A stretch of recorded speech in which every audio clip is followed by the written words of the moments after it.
Haleluya. Numwaka wo gusigwa ku bwa mission, kubwo umuhamagaro, kubw'igikorwa Imana ibahamagarira nk'umuryango wa ALC, ariko nizera ko muri uko gusigwa muzongera musigwe kandi no kubwa appel individuel. Haleluya. Haleluya. Imana irabishoboye ibikorera rimwe. Haleluya. Jewe rero icyo nasabye Imana, navuze nti Imana, ni umwaka wo gusigwa for the mission. Ndavuga nti nanje impa amavuta ya transformation, impa amavuta yo gutunga. Haleluya. Kuko shuti udatunganijwe biragoye kusohora icyo Imana yaguhamagariye. Utabaye transformé, hatageze ahantu ugera ugasana Yesu, biragoye kugira ngo ushobore gushitsa ico yakuremeye. Ico ni cyambere tuzoganiraho muri iyi ndwi yose. Ica kabiri, aya mavuta adutungisha. Haleluya. Umva, wosigwa mu mpemu, wogira iki, ariko ngaha ari zero, nanone ntushobora gusohora icyo Imana yaguhamagariye. Rero ndasenga Imana mu buntu bwayo no muri autorité nkoreramo y'umuvyeyi wanje Apotre Yoshua Ndagijimana Masasu, ko amavuta ya transformation n'amavuta azana prosperité biri kuri jewe kugira ngo ndabisuke hano muri iyi ndwi yose. Haleluya. Haleluya.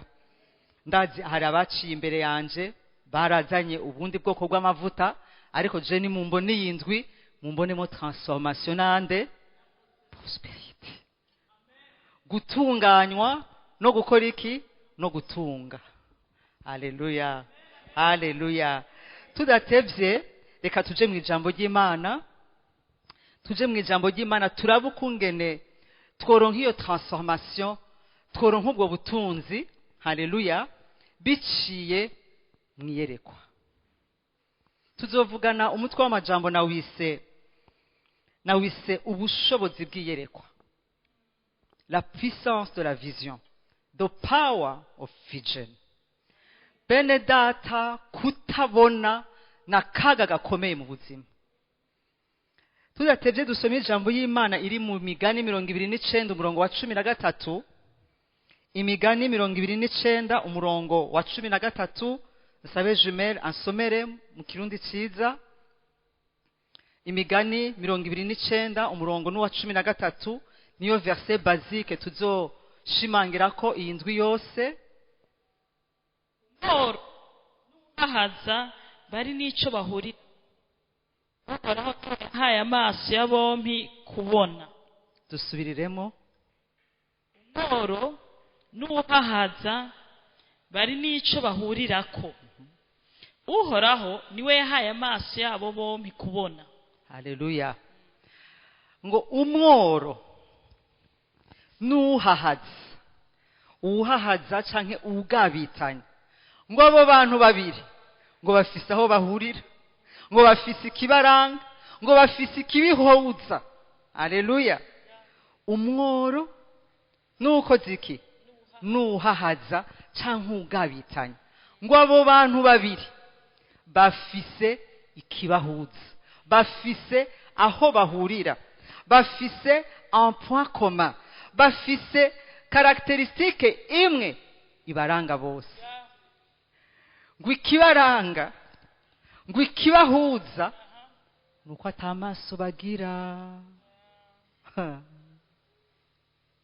Bivuga iki bene data? Bivuga ko Imana yobagirira ubuntu, Imana yogirira ubuntu umworo, Imana yogirira ubuntu uhahaza canke ugabitanya, ikabagirira ubuntu bwo kubona, ikabagirira ubuntu bwo guhishurirwa, ikabagirira ubuntu bwo kugurura amaso yabo y'impwemu akaba éclairé. Haleluya. Akaga kawo ko bakarangiye, ibibazo byabo byo birangiye. Mbega ikibazo cy'umworo niki? Ikibazo cy'umworo niki? Umworo afise ikihe kibazo? Ndabaza, hari umuntu hano? Umworo afise ikihe kibazo? nabajije ngo umworo afise ikihe kiba niyihe ngorane y'umworo?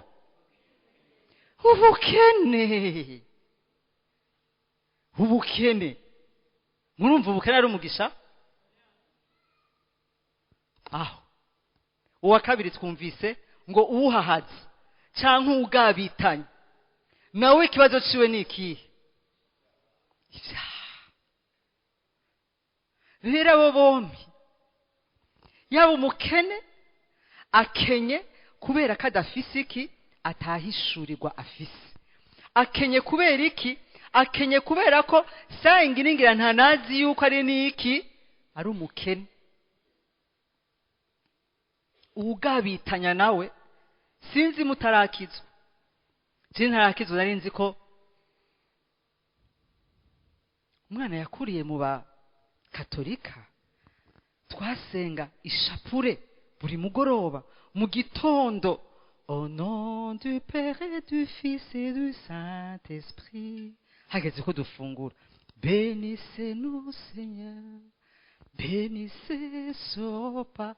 Mwenda wona abavyeyi banyu ntibize kuri Saint-Esprit.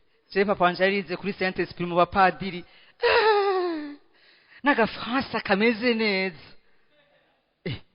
Kuza kumbwira umwana yakuze mu gitondo asenga saa sita mbere yo kujya ntase na blessing ni 3 fois par jour ngo numunyabya ngo numunya atari mpemu w'Imana kugendeye.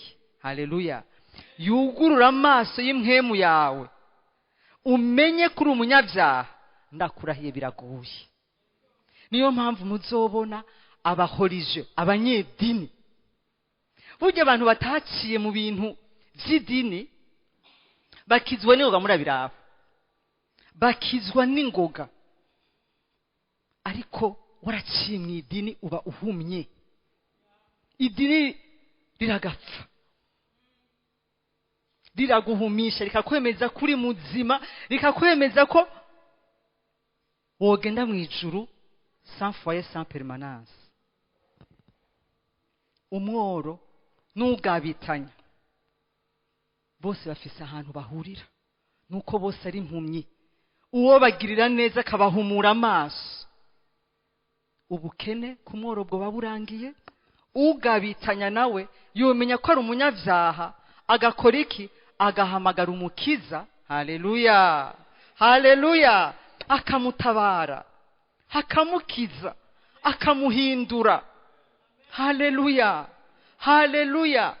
Tuzovugana guhindurwa, guhinduka, transformation, être transformé. Haleluya. Mwishusho yande? Mwishusho ya Yesu. Apocalypse canke ivyahishuriwe Yohana, ivyahishuriwe Yohana 3, turasoma umurongo wa 17 kugeza mu murongo wa 18.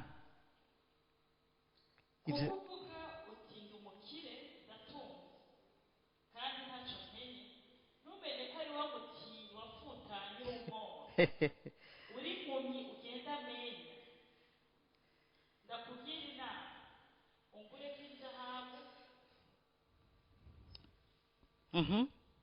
ungureko izahabu yakuwemo imyanda n'umuriro, ubone kuba umutunzi.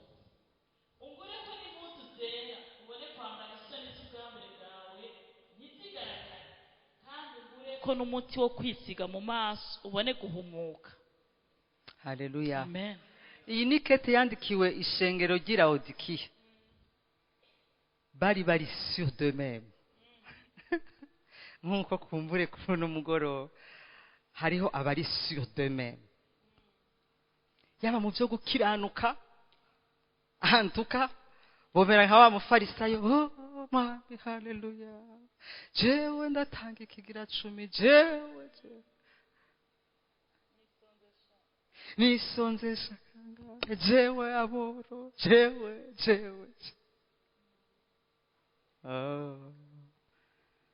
Uguruka amaso. Ndasenga mpemu w'Imana kugurura amaso. Bene data, nta kintu kibabaje nko kuba urwaye ukaba utazi ko urwaye, ugenda udundika muri kino gisagara cya Bujumbura ngaha quartier 10, bazi nyene ko utwika nyene. Hano muvuga gute? Ubica bigacika. Mwana wo mu Ngagara yavukiye, imvukira apana umuzanano. Pana bavuye mu Cibitoke canke bavuye mu Ijenda. Oya, imvukira. Ukaba wumva ko ariko Imana iri mu ijuru ikakuraba ati yo. Tumvise ngo ngwiki 17, kuko uvuga ngo ndumukire ndatunze, ngo ndumukire ndatunze kandi ntaco nkenye. Birengeje ko sinkeneye numfasha, ndihagije. Ntumenye yuko ari we mutindi wafutanye, yo uri umworo, uri impumyi ugenda amenya. mu maso yawe, tugiye kuvugana ku maso bene data. Haleluya. Mu maso yawe uzi ko utunze, uri umukire, ahubwo nta n'umusada. Abandi hageze ko baza kubasengera ngaha, wowe mu mutima wawe uba wicaye hariya uri kuca urubanza. Nimugende mwebwe, wewe birumvikana, wewe none genda. Ntimwumva abantu bavuga gutyo? Yo hariho twigeze guhura, warakijijwe? Yego narakijijwe. Mwe nukuri kose Imana ishimwe, byari bikwiye ko ukizwa. Mu mutima wanje ndavuga nti hamase wewe. Haleluya, haleluya.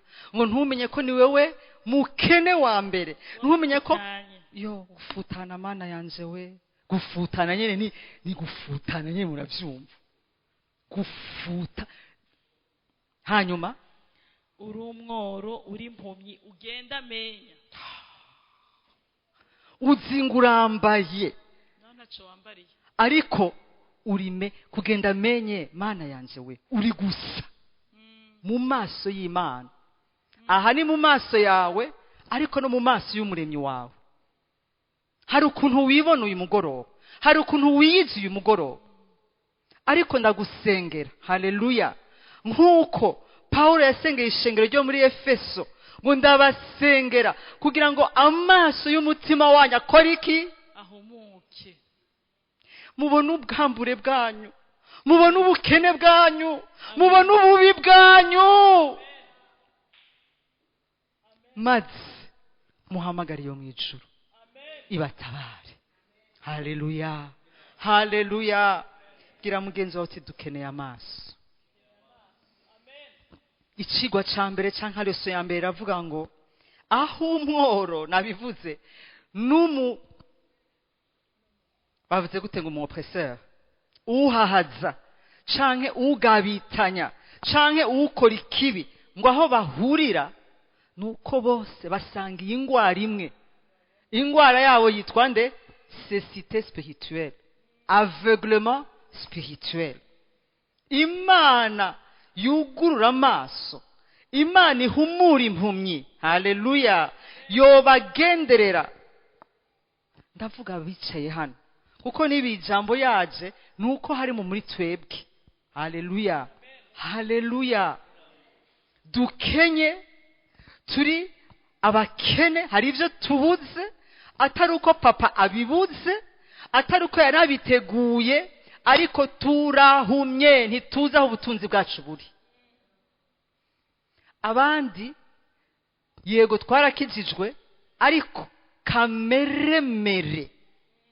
Abanyarwanda bango kameremere, barakurura meremere nyene, irakuzuye, uri umuogeye, uri urafutanye, kandi atari ukuri umwana mubisha, kubera uhumye. Uyu munsi, haleluya, turasaba iki? Ico Imana yabwiye ishengero. Haleluya. Ico Yesu yabwiye ishengero y'Laodikiya, ngo umva, nuze ungureho iki? umuti. Ungureho collier, usabe umuti. Ngo nuzi wanje ndaguhe zahabu ya vrai, ndaguha ubutunzi nyakuri, ndagutungishe bijanye n'umugambi wanje. Ega igihe tugana tugatuma Abikorinto ba kabiri. Uyu munsi ndiko ndasasira gusa ni introduction. Abikorinto ba kabiri igice cya 3 umurongo wa 17 kugeza mu murongo wa 18. Deux Corinthiens chapitre 3 17 kugeza muri 18. ariko uwo mwami niwe mpemu, kandi uwo mpemu w'umwami ari niho haba umwidegemvyo. Tweho twese ko tutitwikiriye mu maso tukerekana nk'iciroro ubwiza bw'umwami, turahinduka tugashushanwa n'ishusho, tukava mu bwiza tukaja mu bundi, nk'abahindurwa n'umwami ari we mpemu. Amen. Amen. Version y'ikirundi sinayikunze. Ndakunda version y'igifaransa imwe nivuga. Niba hariho udufitiye version y'igifaransa muri Louis II, adusomere 2 Corinthiens 3. Muzohore murasoma abagiriwe ubuntu mukamenya indimi nyinshi ndavuga, na kare nizo mwijuru razivuga, sinumvika ituma n'izindi utozivuga, izo ngaha ku isi. Alleluia. Muzoze murasoma Bible mu maversion atandukanye, mu Kirundi, mu Giswahili, mu Gifaransa, mu Congereza, kugira ngo uwumve neza iyivuga neza, yiserura neza umutima w'Imana kuri iyo verse. Muri Louis II iravuga ngo, or le Seigneur c'est l'esprit. Et là où est l'esprit du Seigneur, là est la liberté. Ngo aho mpemu w'Imana ari, aho hantu haba iki? Haba umwidegemvyo. Ntegurira ijambo Imana yanyeretse ko hari abantu baboshwe. Iyo migozi canke iyo minyororo niyo ibatuma bari abatindi, niyo abatuma babi aboro, niyo abatuma bakena. Iyo minyororo niyo ituma umuntu no guhinduka bimugora gusa na Yesu, akagoma yama ivyamwa vy'akameremere. Ariko kubwa mpemu w'Imana, haleluya, iyo minyororo iracika, iravutagurika, haleluya, yose irasha kubw'ubushobozi bwande bwa mpemu w'Imana. Kuko aho mpemu w'Imana ari nukuri, haleluya, hari umwidegemvyo, hari umwidegemvyo.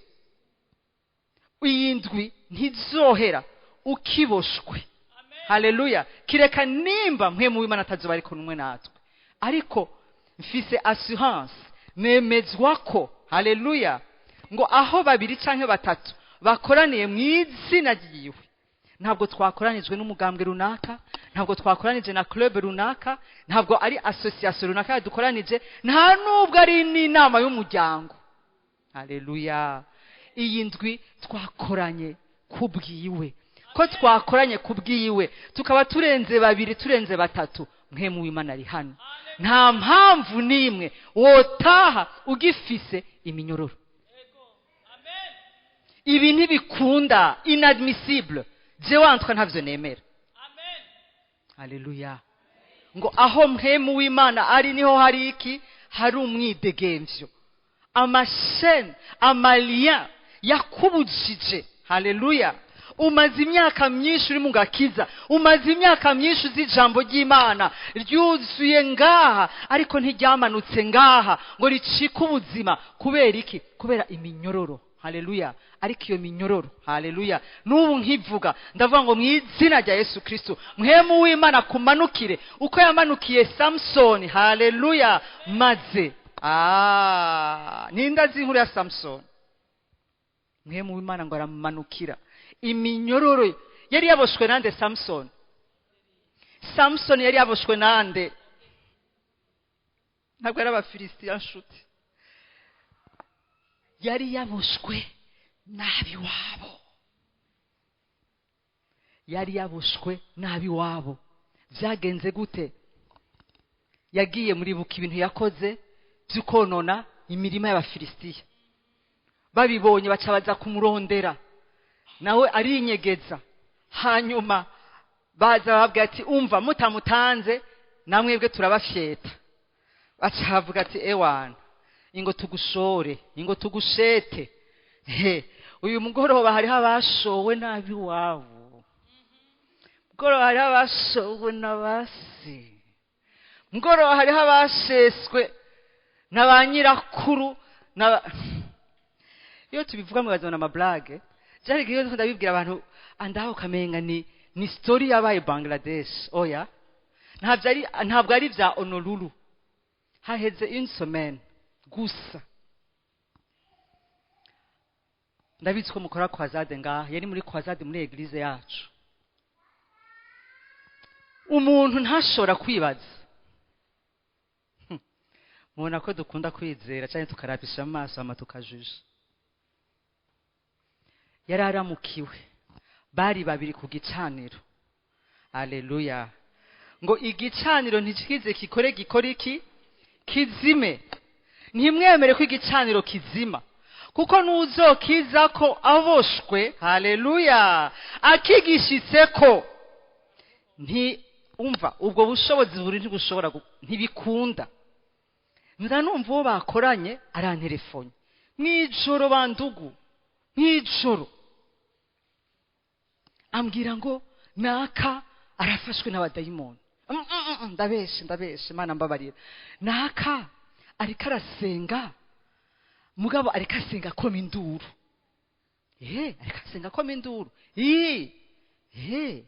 none unyumvira avuga iki waguma avuga ngo ndavyanse mu izina rya Yesu ngo ndavyanse mu izina rya Yesu none umbonera aho sinashaka kugenda kuko bwari bwije ndushenga iziki ngire ntegure message ya dimanche murabibona nawe ni mumpe ku telefone twumve akamuma ku telefone iyo ngeze ngo numva hama ndamubaze none ntunyumvira ashana twege ni hatari ntunyumvira ni mpemu yera n'abadayimoni bakabamuvugisha ibyo bintu nguya ngo yuzuye mpemu yera ni mumpe tuvugane gato akimumpa yo iyo nduru yonyene navuze ngo iyo nduru yonyene bara abadayimoni bagira bamunige ubwo nyene nkorokera mu muduga shimira Imana ko ico gihe nari mfise igitoro no kuri eglise mari saa yine y'ijoro ndashika nsanga neza na neza yicikiye inzoka hari mu bintu byagucya hari gukoma induru hari kugira ikindi ubwo nyene mfata autorité mu izina rya Yesu urinde ndi nyirakuru wewe soka sindamurekura mu izina rya Yesu Kristo witwa nde nitwa Roza sindayirekura umusenzi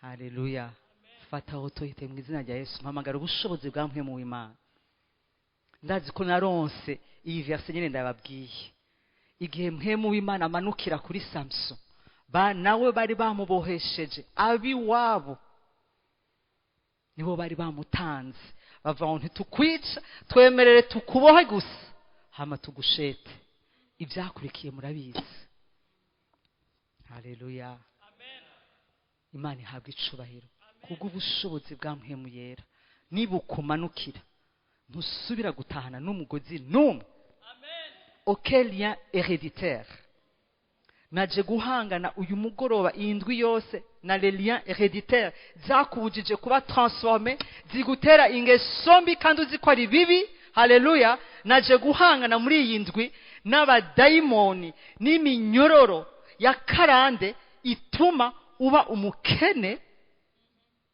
kandi so mu ijuru atunze Abanyefeso ba mbere 15 kugeza muri 17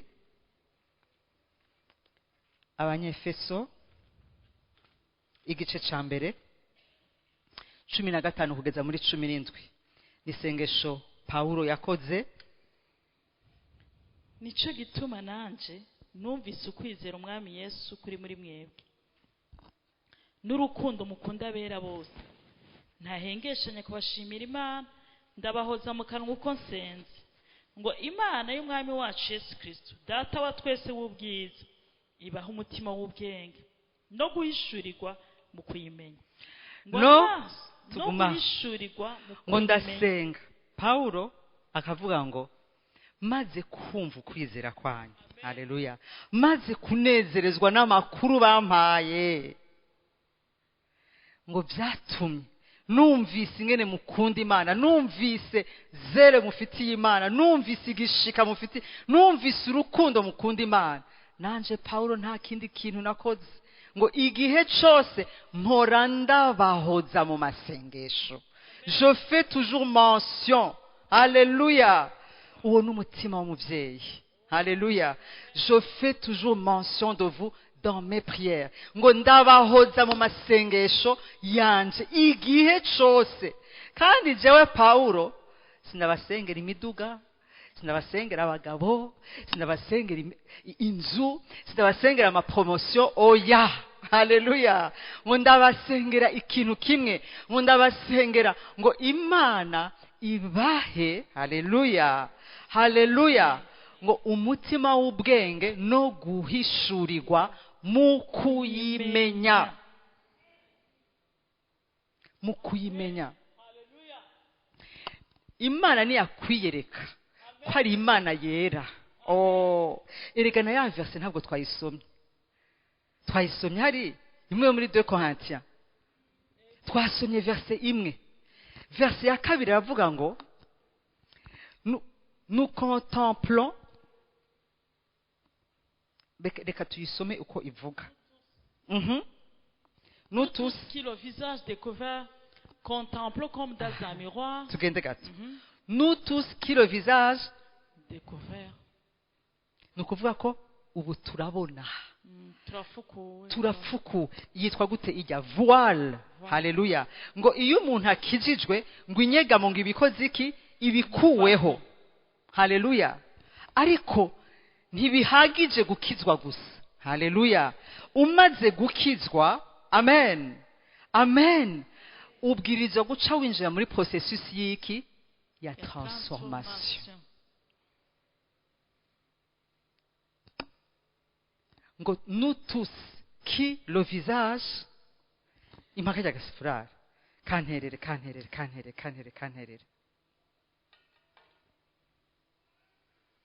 iyo umuntu atarakizwa haleluya iyo umuntu atarakizwa hajya muze murabagirira imbabazi n'impumyi niki n'impumyi haba hariho voile haba hariho inyegamo gutya nico gituma bakora ivyo bakora nico gituma vere ayita rouge akayita noir kandi ari sur à 100% akagenda ari impumyi yumvise ubutumwa bwiza haleluya agahindukira ngo inyegamo haleluya ica ivaho niki bavuga ngo nous tous qui le visage découvert haleluya iyo uhejeje rero gukugwaho inyegamo amen haba hasigaye iki kutangura noneho ya maso yawe yuguruye atangura kwihweza atangura gucontempla iyi verbe contempler sinzi uko twayivuga mu kirundi contempler si kuraba gusa ugacugira gutya contempler ni hamwe wihweza haleluya ukihweza nde ishusho haleluya ishusho ya Yesu ukihweza ubwiza bw'umwami uko tumwihweza haleluya uko uzomumenya uko uzohishurirwa ko ari uwera nawe uzohinduka muri iyo shusho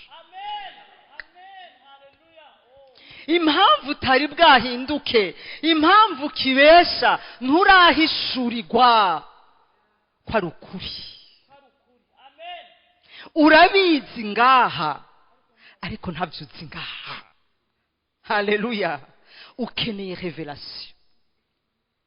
ukeneye revelation haleluya ninaza nkakubwira ngo reka kwiba n'icaha fraude amanyanga ntahimbara Imana uzovuga ngo we nawe urakavye ariko ndabivuze ko ari amanyanga. Haleluya. kuko hari uwo nihweje atari n'amaso y'umubiri ariko n'amaso y'impwemu yugurutse, ngo nous contemplons comme dans un miroir. Ninde mu gitondo ahora yiraba mu kirore? Uwiraba wese mu kirore, ikirore wirabamo kiguhereza ishusho yawe. Haleluya. kiguhereza ishusho yawe. N'Imana ngo turayiraba n'ayahe maso? N'amaso yo mu mpwemu. Tukayiraba tukamenya ko ari yera. Haleluya. Tukaca tubona umwanda wacu, umucafu wacu. Nkavuga ngo sishobora kuguma sagutya. Haleluya. Sishobora kuguma ndi kibeshi, sishobora kuguma ndi mboregwa, sishobora kuguma ndi musambe, sinshobora kuko umwami wanje namuhishuriwe. Sinzi uko nobivuga. Mpemu w'Imana gusa, mpemu w'Imana. Haleluya. Paulo ngo ndasenga ngo kugira ngo muronke impemu y'ubwenge no guhishurirwa, mumuhishurirwe. Haleluya. Mumumenye. Niwamumenya, apana ko bamukubwiye, apana ko papa yamukwigishije nkuko nanje bamunyigishije. Niwamumenya par révélation, par l'esprit de révélation, ntuza no kuba kuyu mugoroba wa wundi nyene. Urahinduka ngo et nous sommes transformés, ngo tugahindurwa mwishusho. Umva, abantu mu contemple dessin animé, musa na dessin animé. Abantu ba contemple mbe yitwa nde wa muhungu bakunda abana banje? Yamal, ni Yamari. Ninde? Agahungu ka grave. Urabona siyo duhungu twacu. Sivyo? Turakunda Yamal, gushikana turamukontempla. Hama rero bukeye bwaho nkazama naje kumira ngo mama, ngo mashanga utuntu mama, ngo mbe mama nta tuvuta ufise kugira ngo udushatse tube boucle nk'utwande, nk'utwa Yamal. Erega usa n'icu contemple. Ntuzumbeshe, ndakuraba nkamenya uwo ukontempla uwo ari we. Ndibuka hakiri amaseri, hariho amaseri passage sinzi yo kwa horu yaraba. Imva nkora ndumukecuru, nkava ku kazi nugara n'ingoga laptop kukugira ngo beyitwa nde yari surosoreye, yari ntanizo nshibuka. Ubone yo tugiri ubuntu nyene turibagira nyene tukavyibagira. Urazi umugore afise abana babiri, mugabo hageze gutaha ashobora no gusiga n'ibikoga atabikoze by'uwo munsi kubera seri. Ariko ivyo sivyo ngaha. Ni Bangladesh, hariya kure Honolulu, hariya. Ico uzosa nico ukontemple, uzosa nico wihweza. Haleluya.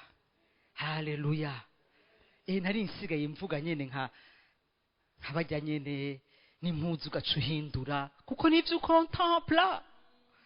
Rero uyu mugoroba Imana yongirira ubuntu. Haleluya. Ugafata ingingo yo kumwihweza. Haleluya. Yo kumwihweza, amaso y'imhemu wawe akamwihweza, akamuhishurirwa, ukamubona, ntusubira kugumuri wawe. Ngo umukene n'ugabitanya bafise aho bahurira. Impamvu umwe aguma mu bukene, impamvu umwe aguma mu butindi, impamvu n'undi nawe aguma mu bugabitanya n'ibyaha agafutanira muri byo, nta kindi, manque de vision spirituelle. Leçon ya kabiri avuga ngo uguhinduka kwawe mu ishusho ya Yesu kuvana na degré wamenyemo umwami Yesu. Haleluya. Uko uzorushiriza kumubona, ukuzikingirana. Kuko aha ntimumbwire ngo muhava mumubona. Aho namubonye kenshi ntihari mu gikorane. Aho namubonye kenshi yari mu makurazade, yari muri 7 jours. Haleluya. Wikingiranye muri intimite. Erega zokwihishurira umugore cyangwa umugabo yihishurira. Haleluya. Yidécouvra, yidévoila. Haleluya. Ko bubakanye bari mu cyumba. Aha bakubise utubizu gusa ariko bari bonyene ntawe uzi ibyo bakora. Aha nta découverte bakoze. Aha ntibiyambuye. Rero ntugire ngo Yesu ngo araza kukwiyamburira ngaha. Haleluya. Hari ahantu akurindiriye. Bwira uwo mwicaranye uti hari ahantu akurindiriye. Il y a un lieu secret où il va dévoiler. Alléluia. Où il va révéler son cœur. Où il va révéler sa nature. Ahaza kukwihishurira. Akakwihishurira mu bwiza bwiwe. Hama ngo ukurushiriza kumuraba ubwo nyene haca haba transformation ugasa nawe. Ugasa nawe. Kuko hari jambo umuvyeyi wanje Apotre Yoshua akunze kuvuga ngo tu ne pourras pas devenir au-delà de ce que tu as vu. Oya, ntuzocika umuntu canke ntuzoba transformé, ntuzohindurwa birenze ico wabonye, birenze uwo wabonye. Birangora kubisigura, ariko mpemu w'Imana abigusigurire. Uko uzorushirizaho kumubona, uko uzorushirizaho kumenya umutima wiwe. Haleluya. Iryo hishurwa uzoburonse, ubwo bumenyi kuri we uzoburonse nibwo buzoguhindura muri iyo shusho nyene warabye. Ntidushobora gusa, ntidushobora gucika abantu birenze uwo twabonye.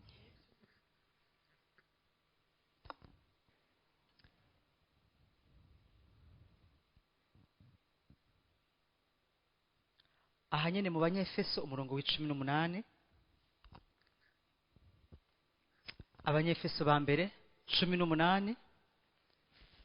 Ni Paulo akirika arasengera Abanyefeso. Ubwa mbere yabasengeye iki? Ngo Imana ibahe umutima w'iki?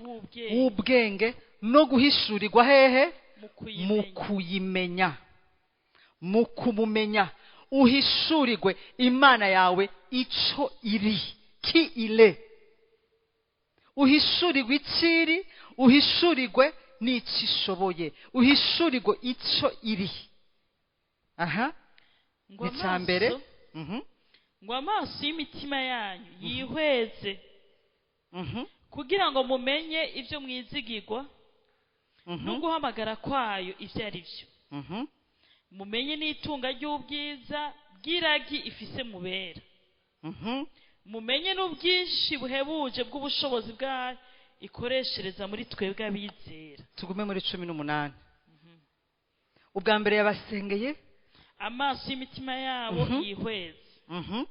Kugira ngo yihweze iki? Kugira ngo mumenye ivyo mwizigirwa no guhamagara kwayo ivyo ari byo. Amaso yawe uyu mugoroba yihweze. Namara kwihweza ariko nyene kirundi nyene kiri pauvre. Ubundi ngo que les yeux de votre cœur soient illuminés. Ngo amaso y'imitima yanyu, amaso y'imhemu yanyu akora iki? Yuguruke. Ubundi niko bivuga. Namara kuguruka, haleluya, haleluya, mhemu w'Imana namara kuza kugurura amaso y'imhemu yawe akuguruka. Kuko twese turafise amaso y'imhemu burya, ariko bamwe arahumye, abandi aragwaye, abandi giraza yaranapfuye. Haleluya. Aha babwiye ngo amaso y'imhemu zanya akora iki? Yuguruke. Ni yuguruka ucumenya. Haleluya. Ni yuguruka uramenya. nta kindi uramenya ngo uraza kumenya l'espérance qui s'attache à ton appel, uraza kumenya ivyizegwa bifatanye n'umuhamagaro. Umva, twinjiye muri uyu muhamagaro, murabaza pastor, twinjiye muri uyu muhamagaro kuko twamenye, haleluya, ivyizegwa bifatanye n'uwo muhamagaro. Erega handi ho nitwari kwinjira dushaka mwiki, ntabwiza ukuri, hari ibintu byinshi yanyemeje kandi nta na kimwe kirashika pastor. Imyaka 12 iraheze, mugabo ndabizi ko yabivuze ntibesha. Haleluya. Hariho ivyizigwa n'ivyizigirwa espérance, hariho ivyo nizeye. Haleluya. Kandi ko ntarabibona si ukuvuga ko bibesha. Haleluya. Si ukuvuga ko bibesha, birashika, bizoshika. Haleluya. Nico cyatumye ndemisiona mpeba akazi ko muri UNDP. Abantu bakanyita ngo ndi rofa. Sindi rofa, rekasha. Nashize ku munzani. Nashize ku munzani espérance. Nashize ku munzani vyizegwa. Bampishuriye, bambwiye, haleluya, ngo niyuguruka muramenya. Uyu munsi y'ijoro muramenya, muramenya. Icaka biravuga ngo muzomenya. Amaso niyuguruka. Nitunga ry'ubwiza. Komeza pasa ndiko ndatamba kuko ndaryohewe. Ufise mubera. Rega ndaryohewe. Haleluya. Nitunga. Mumenye itunga ry'ubwiza bw'ishamvu. Mu gifaransa bavuga ngo la richesse de la gloire de l'héritage. Umva, sinzi ivyo so yakuraze, sinzi heritage ufise, ariko sha ni waja kubikompara, haleluya, ni incomparable n'ishamvu canke n'iragi so mwijuru agufitiye hano ku isi. Ntituriko tuvuga ivyo mwijuru di, oya, turiko tuvuga ivya hano. Nimba uri umwana wese mu muryango agira iragi, hagira umvuguruza. Umwana wese avukiye mu muryango agira iki? Agira iragi. Narungitse kukubwira, nimba utari ubizi canke kukwibutsa, ari hamwe umwansi Satani yoba yarabikwibagije kubera ibihe waciyemo, haleluya, yuko iragi ufise ryaso ko witwa umwana wa papa, haleluya, yuko witwa umwana w'Imana, iryo ragi ntaho rihuriye na ya matongo bagusigira y'imuyinga. Nugomba ubufise na etage iri hehe? Ikiriri. Ngira amakarti agezweho ubu unya atwika nayahe gomba ugire miroir, ni miroir nyene. Haleluya. Ntaho bihuriye. Umva, iyi heritage je ndakunda kwandi migisha, murabizi ndakunda akantu kose kukanaliza. Umva, bavuga ngo itunga, iyo bahereza kwitunga gusa, ariko batuvuga ngo ni itunga rimeze gute? Ry'ubwiza, la richesse glorieuse. Kumenga nta matsiko mufise bantu mugikenye. Umva, hariho ishamvu, hariho heritage, hariho ubutunzi bw'ubwiza. Ariko mwabihishuriwe bantu mwe, abundance uyu munsi komega ntimuriko murahishurirwa. Mwabihishuriwe kuko icyo udahishurirwa ntuzogitunga. Ndabibereke. Aburahamu, Genèse 13, Itanguriro 13, dusome mu murongo wa 14 kugeza mu murongo wa 15. Loti amaze gutandukana na Aburahamu, Uhoraho abarira Aburahamu ati unamura amaso yawe. Yamubwiye ngo ukora iki? Unamura amaso yawe. Yamubwiye ngo ukora iki? Unamura amaso yawe. Uyu mugoroba uri kubwirwa ngo ukora iki? Tunamura amaso yacu. Unamura amaso yawe. Ngo mgango yaramaze gutandukana nande? na Loti. yari amaze gutandukana nande. Na Loti. hari abantu, hari ibintu uyu mugoroba ubwirizwa gutandukana nabyo kugira ngo bakwereke iragi ryawe. Amen. Komeza. Uhera aho uhagaze, aho witegereza, urabe, uhera aho uhagaze, aho uhere aha witegereze iburaruko, no n'ibumanuko n'iburasirazuba. ariko ko wirukaga pastor. Uhere aho uhagaze, aho hera aha uhagarare, hama wunamura amaso urabe iburaruko, hanyuma urabe ibumanuko, hanyuma urabe iburasirazuba, hanyuma ngo urabe iburengerazuba. aha ku murongo wa 15. Iki gihugu cyose ubonye, ya ngo iki gihugu cyose ubonye ni wowe nzogiha n'urubyaro rwawe gushitsa ibihe byose.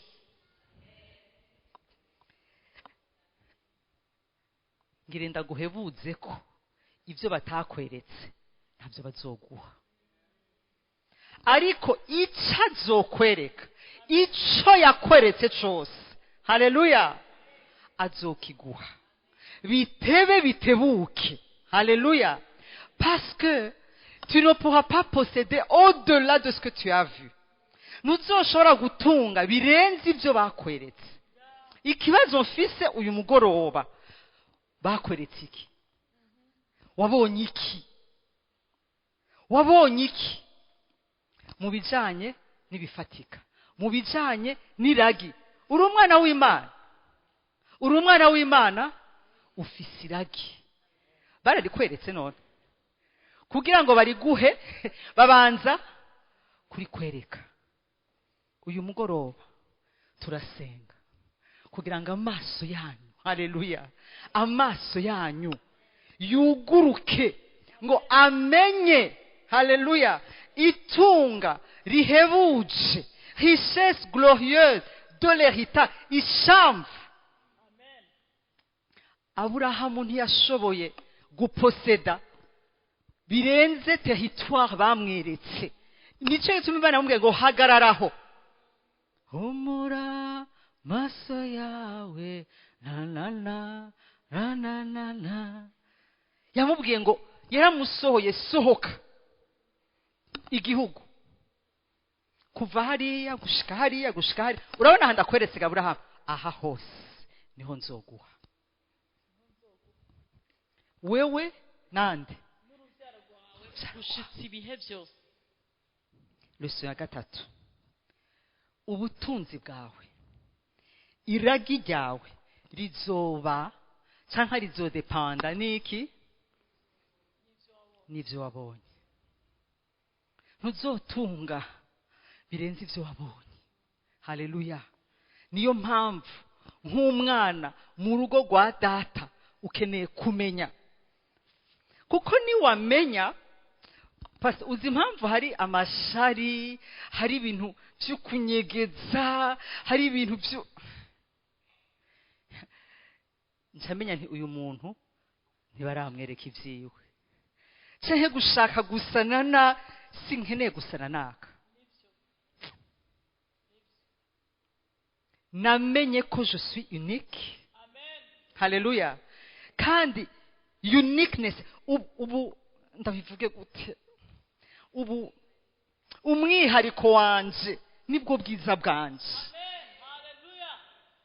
Sinkeneye kwikompara n'umwe, sinkeneye kwamvia, sinkeneye no kwifuza. Amen. Shumere hari ibyo afise byiza, ico nkora ndabishimira Imana, ariko ntabyo nifuza. None ko mfise gwanje, yo mfise gwanje, barabinyeretse. Musharika abantu, mwifuriza abantu nabi, mubatega imitego, mugira ibiki, muranagwara n'ama hypertension n'ama estomac gatoboka, kubera ko mubuze amaso, muri impumyi.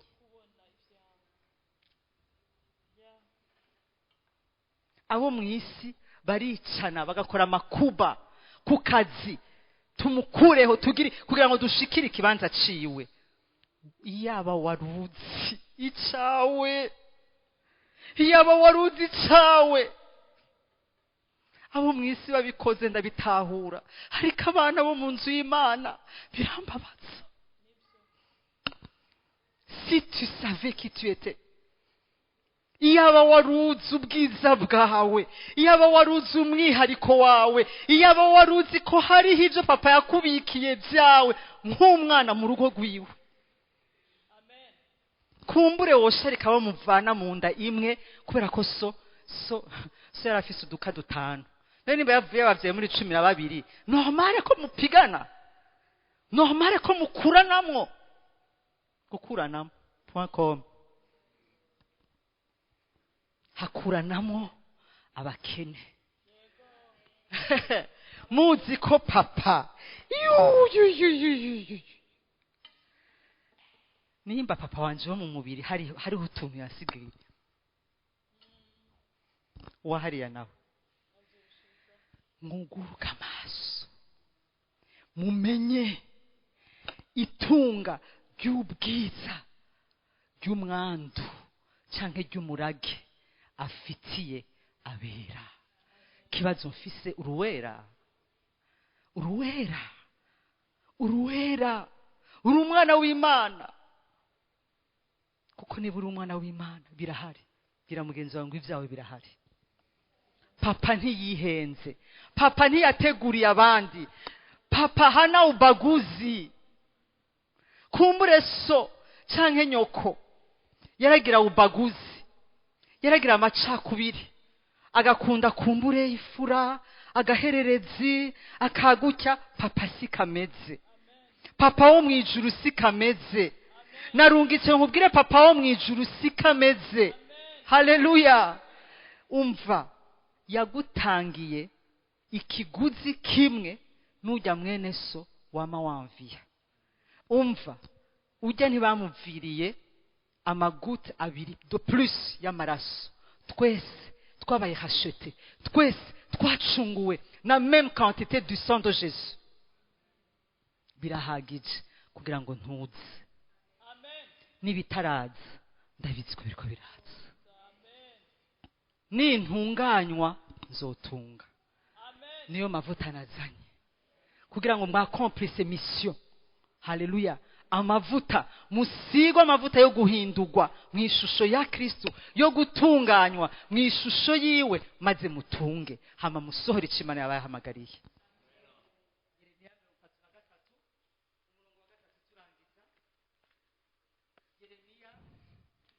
Yeremiya 33 na 3 umurongo n'uwa 3 gusa.